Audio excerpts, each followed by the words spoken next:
and welcome to another video from oorail. In this video we're going to show you how to build a DIY camera truck.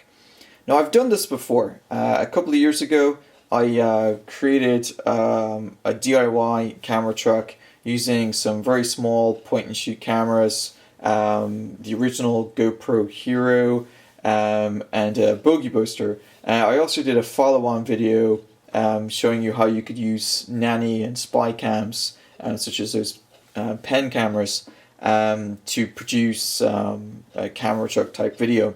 Now at the time, the nanny cams that were available were pretty poor in terms of quality. I think they only did standard definition and the frame rate was pretty low. But it was a way to do a relatively low cost camera truck. There are also some logistics too. Some of the point and shoot cameras, even the GoPro camera itself, was a little bulky for the bogey booster and the size. But one of the key advantages it had was that you could reposition the camera in different angles, so you could get some fantastic shots. And I even did a couple of videos showing you how to produce those kind of shots by running the camera truck in parallel with other locomotives on the layout. So I've been waiting quite a while for sort of the technology to catch up, and a couple of months ago a new camera came out, and it really seemed to fit the bill in terms of what I was looking for. However, it was pretty expensive. When it first came out, it was about $500, and that's just a little bit too much. So I kind of held off on doing this video, knowing that at some point that particular camera was going to probably drop in price. So recently it dropped in price down to about $299, and just in the past couple of weeks, mainly because of the kind of Black Friday, Cyber Monday kind of deals that came out around the Christmas time, these particular camera dropped in price all the way down to about $225. So now it's sort of actually kind of about the same cost, if not maybe a little bit cheaper than some of the commercially made camera trucks. So now I feel it's a much more viable option, and personally I think it may actually be the ultimate cam truck. So I'm going to show you how to create one of these, and I'm going to walk through all the bits and pieces. Alright, so let's get down to how you do this. So you're going to need three things. You're going to need a piece of freight rolling stock. We're using this low fit wagon, and it's usually combined with a conflat container.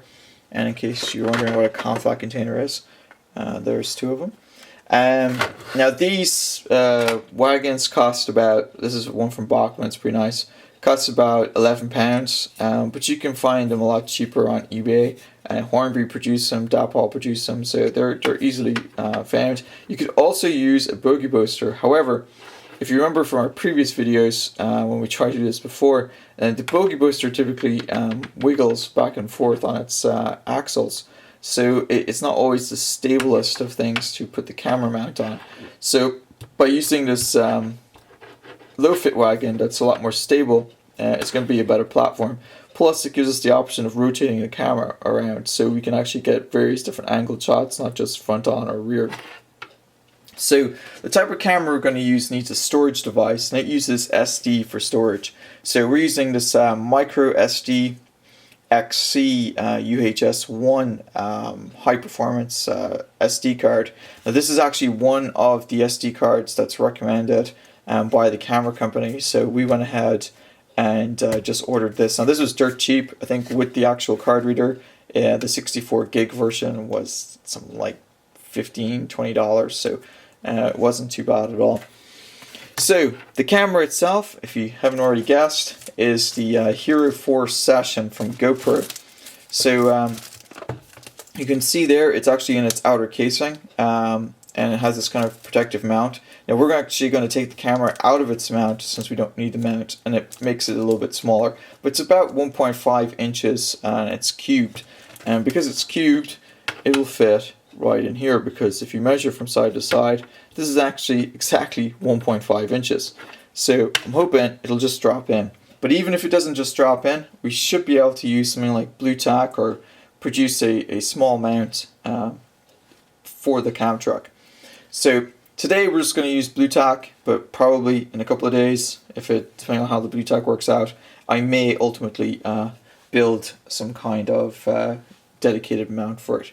So let's go ahead and open up the camera here.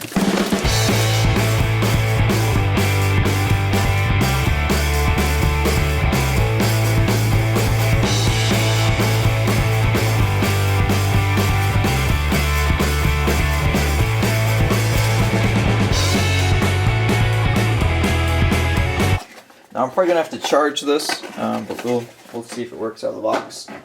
And the thing I dropped on the floor was this extra piece right there for the mount. So this comes in a mount, like I said, and we're just going to remove it from the mount. So to remove it from the mount, you just pull that up like that, and it should just push out. So what you get in the box is the camera mount that it's in, so we'll save that for other purposes. It comes with a backup mount, which makes me think that maybe if you're pretty active with it, it might break. Comes with the extra pieces to mount it. Comes with the actual camera itself, an extra mount, USB cable, and a bunch of instructions. So the multi-million-dollar question now is whether or not it's going to fit on this, and there you can see it fits pretty well. It looks like from its own weight it's going to basically stay on there. There's nothing, however, on the underneath part. There's no microphones or anything like that we're going to obscure, so we're just going to basically use a blob of blue tack to keep that on there, so our expensive GoPro camera doesn't end up on the deck when we go around curves. But like I said, you can position this in any sort of direction you want, and you can see there that because of its if you can see it, it fits right in there. Because of its weight and its design, it fits perfectly into that well on that wagon, so it's really going to work very, very well. I'm pleased with that. Alright, so I'm going to go charge this, and then we'll go show it to you running on the layout. So before I show it to you running on the layout, probably want to see where you put the SD card and stuff in. So it's pretty slick. On the side here, there's a little switch, and you just flick that open. You can see there your SD card and your USB connections are right there. So it is good to go. So we're going to go and put the SD card in, and like I said, let it charge and get a bit of a test run, and then we'll show it to you running on the layout as well as the video quality.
Okay, so we're over here at the layout, and as you can see, I've got the GoPro session attached to this with some blue tack. So if I just pick this up for a second and show you, just basically using a blob of blue tack on the wagon itself, and I'm basically just balancing it on the edges there, and so you just want to make sure that it's relatively flat and you're in pretty good shape. So what we're doing here is we're basically filming one particular angle, but like I told you earlier, you can basically swivel that thing because of the blue tack, so it's pretty cool. So I'll show you that in just a second, but there is another piece that I haven't told you about. So the GoPro session actually works with the GoPro app on your phone. You can see there the camera is actually flashing blue. The reason it's flashing blue like that is because it's communicating by Wi-Fi to my phone. So if I swing the camcorder around here, you will see that my phone is sitting right there, and you can see it's actually logged into the app. So I'm gonna see if I can get the camera to focus on this a little bit. Basically, it's very simple. You hit the red button here to record. You can hit the settings. This kind of spanner, a wrench button will bring up the settings. Now currently it's in something called 1080p Super View. I have to. Basically, the main thing that you want to worry about is the frames per second and the resolution. There's also a field of view which allows you to switch between wide and medium. If I hit the resolution here, your options are 1440, 1080 Super View. Now 1080 Super View actually runs the preview, so you can see what's going on from the camera while you record. The 1080 Super View will do up to 48 frames per second or 30 frames per second. 1080 will do 60 frames per second, and that's what it's been set to. You can also set it to 960, 720 Super View, or 720, or you can set it to WVGA if you want a really low res.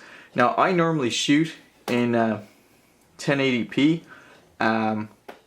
but since I only upload videos to YouTube in 720, I could technically record it in 720 Super View and not have any problems. So if I select 720 Super View, you can see there at 720 Super View I can actually capture at 60 or at 30 frames per second. So for my YouTube videos I could easily capture at that value and not worry about it. The field of view, you can switch. This one only supports wide, but if I go up into the 1080p, it supports wide and medium. And I'm wondering if I select the highest resolution, if it gives me any additional options. Nope, I guess it says wide. So it looks like 1080p is probably your most feature-rich sort of setting there. Now there's a Pro Tune, then there's your multi-shot settings and your setup, orientation, LED blink. Now you will notice that the LED was blinking in a couple of the videos. You can turn that off, so when you're shooting train videos, it basically doesn't flash the light. Since this is the first day I've been messing with this, I sort of just left that on for now.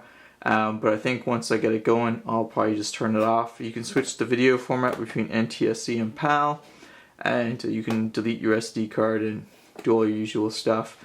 So that's basically how it works. And then to record, all you really do is just hit the record button and it'll start to record. So what I'm going to do is just record a few seconds of video. I'm going to start the Javelin or the class 395 here. Oops, which apparently didn't appreciate being going that way. So if I hit the record button, what's going to happen is it's going to tell me, oh no, it must be in 1080p Super View. So here it's going to actually let you see what's happening as it records. And then what we're going to do next is just show you that video tell me. Oh no, it must be in 1080p Super View. So here it's going to actually let you see what's happening on the recordings. And then what we're going to do next is to show you that video. Just push it again to stop it. So let's go back into the settings and see what setting it's on. It's on just 1080p. Oh, I see what's happening. So it's on 1080p, but the frames per second is set to 30. So you can basically see what's going on. If I was to change this to 60 frames per second, the camera probably doesn't have the processing power to do the preview as well as the recording. So you can see there it says preview not supported.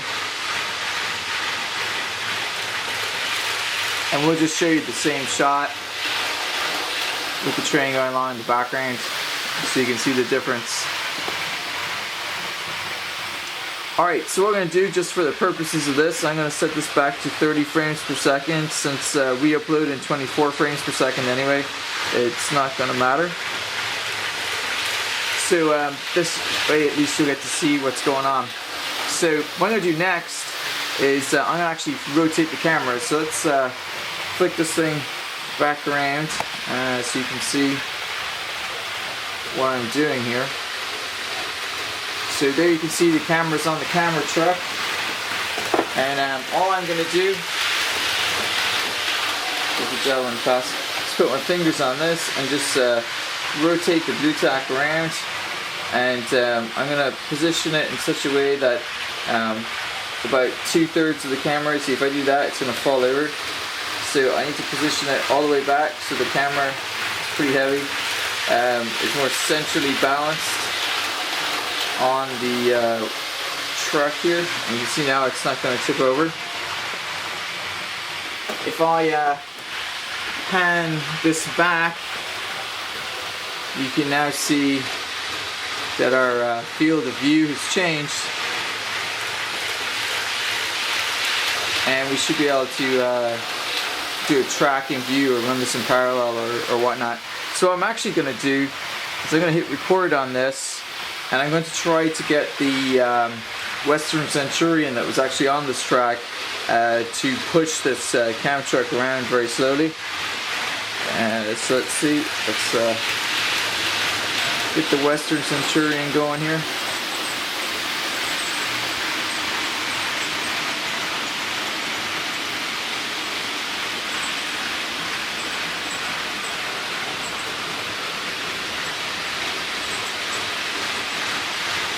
So because we're filming in 30 frames per second, we're getting a live view on the phone. And this is just a standard Android Nexus 6 phone. And I'm going to slow the Western Centurion down here before it hits the Camtruck. Like so. Whoops. I may have hit it. So I'm going to go and just move the camera around here so you can see what's going on. So we're basically just going to get it so that it's pushing it. I'm going to put this on the high resistance mode so the Western Centurion moves very slowly. And we're just going to start pushing the Camtruck around. Right. But anyway, what you could do here is put maybe another wagon between the two, another conflat or something like that, and that way there's a little spacing so you can see the loco a little bit better. But hopefully, if I apply very little power here, I might be able to get it to push just enough to bring it back around. And you can see there it's got the blinking light going on from the Camtruck. So you might want to turn that off. But like I said, for today, I'm just going to leave it on. But you can do stupid stuff like this, so the type of shots you can do and stuff is pretty endless. So here we're just showing you how you could do some kind of unique videos by just doing something silly. So I'm going to actually move the camera in the background here, and you should be able to see in a few seconds up in the upper right hand corner the Western Centurion coming into play, unless it of course derails again, which it could well do since it hit some points. So I thought I would demonstrate that it is possible to get some very interesting shots with this setup. Like I said, the camera can be removed and put on the side of the track for trackside shots. It can be put you know, on a wagon like this and pulled around and just rotate the camera for different views. Or you can stick something like this bulky booster between the camera and the loco, and what you end up with is one of these kind of point of view videos. So obviously you could use a smaller, you know, like another flat wagon or something like that. But for just this demonstration, we're going to go ahead and use the class 25 here and get some interesting looking video.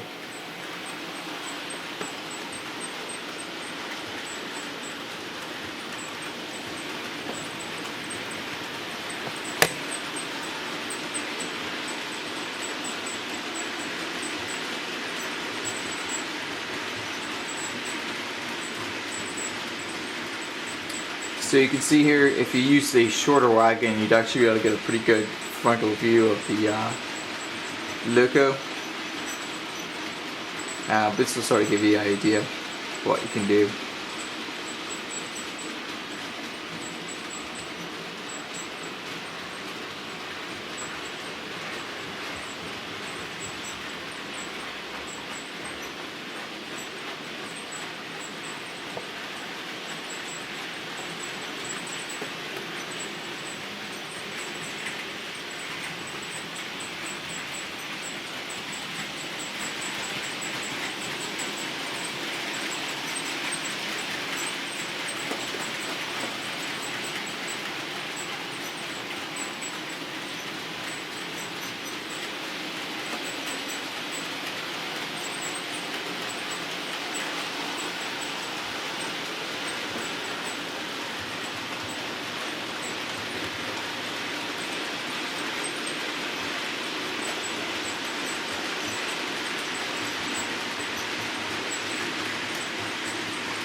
So we're going to show you how versatile this camera actually is by just going to go ahead and stop it here in a minute and put it on the track side, and you can see what kind of shots you can get with it.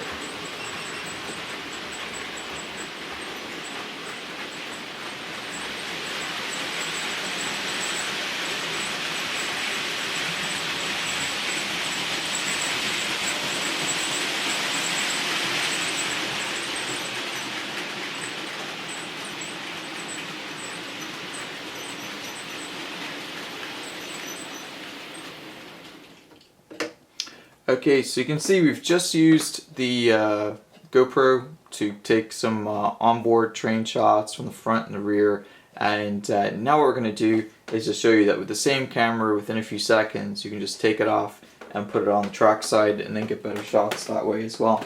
The nice thing is it streams live, so I can see what's going on as I remove the blue tack. Now the GoPro does get a little hot, so you'll end up having to roll bits of blue tack off the bottom of it, but it's not a big deal.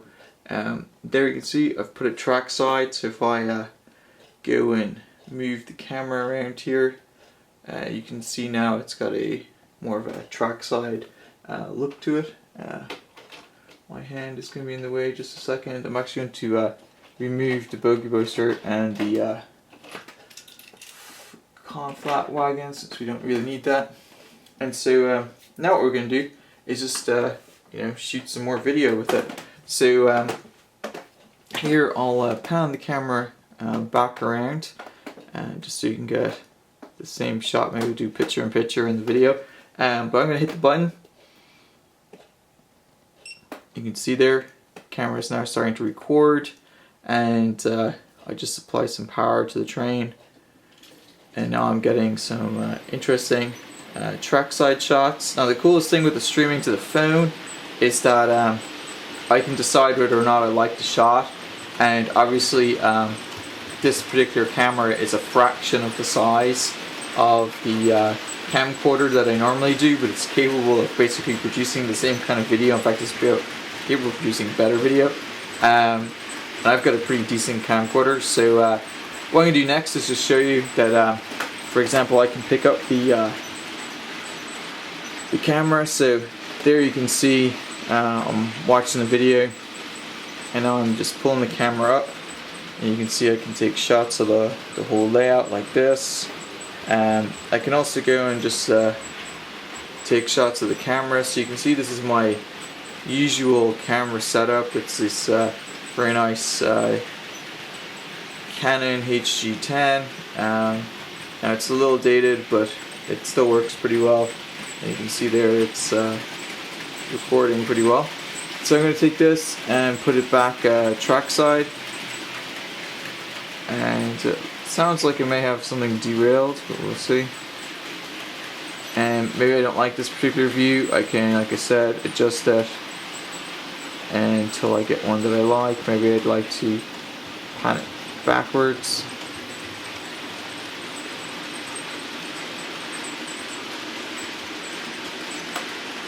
And then once the train's gone, maybe I want to rearrange it the other way, or put a trackside like this.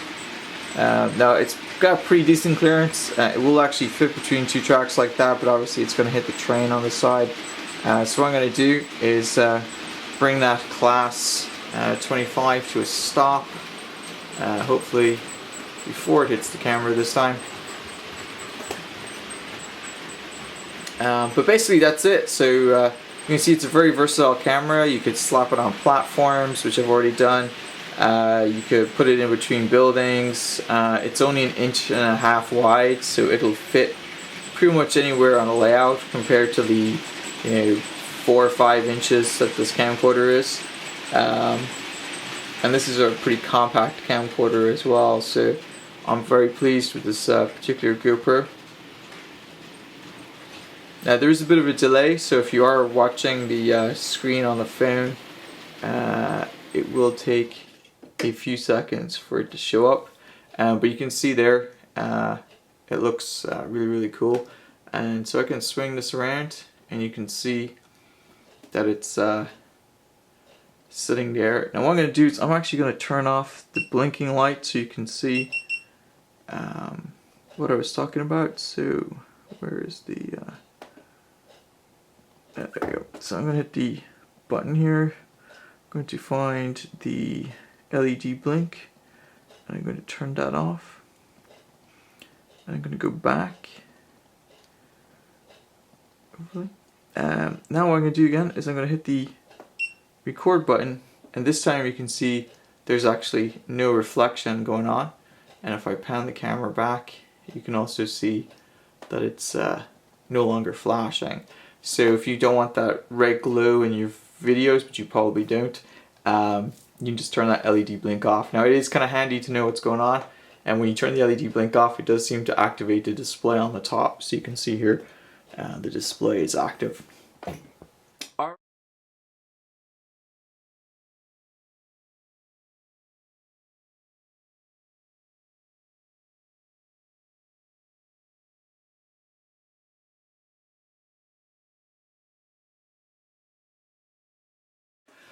Alright, so before we go, I just wanted to give you guys a quick rundown on how this compares to a Camtruck. So first off, I'm going to actually power this down. So I'm going to turn the video off on the phone, and then I'm going to just power down the camera like so. So price wise, this cost about, like I said, $225. And it had free shipping, and I got it from Amazon. The flash card was another 20 or 22 or so, so it was a relatively good deal. If you had to buy it from somewhere else, I think it ranges in price from about $260 to about $299, but you can definitely get it around $299. So compare that to the Camtruck systems that are out there. I think the more popular Camtruck, which isn't always available, costs about £98 if you're in the UK. It's not exactly a completely comparable camera. It only has a battery life of, I think, of about 20 minutes. The battery life on this particular camera is about 2 hours, and it charges relatively quickly. It has a 64 gigabyte capacity with the SD card, so it can store considerably more video. It supports a wide range of modes, as you saw there, and it supports obviously the streaming to your phone, so you can see what's going on, which is a major plus. Other than that, the other big drawback with the Camtruck is that it's built into the camera truck, so you can't take it and really use it trackside. I guess you could try to put the wagon trackside at an angle, but it's nowhere near as compact or as versatile as the GoPro Hero Session here. The other issue with the Camtruck is that you're only going to be able to take front or rear shots while it's actually on the track. You're not going to be able to turn the camera like we were able to do on the Conflat, so that you could get angled shots while the train is running. Now you have to be careful doing the angled shots, because if you angle it too much, so for example like at a 45-degree angle, you could end out maybe fouling the other line, especially if you see on my layout where some of the tracks come pretty close together. They were tested with Pendolino coaches, so coach-wise they're going to fit okay. But this GoPro Session, it's about a couple millimeters wider than the Pendolino coach, so if you angle it too much and it goes on a curve and you're too close, you're going to possibly hit something. So it really depends on how your track's laid out. But all in all, it's far superior to the Camtruck in terms of battery life, storage, video quality. And one of the things that the Camtruck does as well that I didn't really like, and I've seen this on other people's videos, is that its lens has less of a wide angle, and so it sort of fisheyes pretty severely on the outer edges, whereas the GoPro seems a little more professional. It doesn't seem to completely fisheye that badly out on the outer edges as much. So I like it. I think it's a very, very good solution. I'll put the prices in sterling. I need to check to see how much the GoPro Hero 4 Session is in sterling, so I'll put that in the banner at the bottom of the video. But hopefully, yeah, it gives you an idea, and obviously since we've invested in this now, we'll be using it alongside the Canon to shoot our videos. So hopefully you'll get to see some kind of unique shots, especially as I build out the scenery and the layout. Alright, so that's it for this video. Hopefully it made sense. I've been running on about 24 hours now, so hopefully I didn't ramble too much. So anyway, so that's it for this video. Like I said, I hope you enjoyed it, and until next time.